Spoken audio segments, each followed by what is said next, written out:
అజరుద్దీన్ గారిని ఎల్లుండి మంత్రివర్గంలోకి తీసుకోబోతున్నారు, ప్రమాణ స్వీకారం చేయబోతున్నారని ఇప్పుడు వార్త వచ్చింది.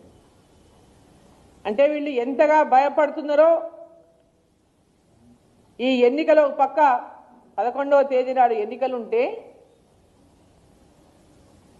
జనరల్గా ఎన్నికలు జరుగుతున్నప్పుడు, ఉప ఎన్నిక జరుగుతున్నప్పుడు రాష్ట్రంలో కోడ్ అమల్లో ఉంటుంది, ఇటువంటివి చేయడానికి వీలు ఉండదు.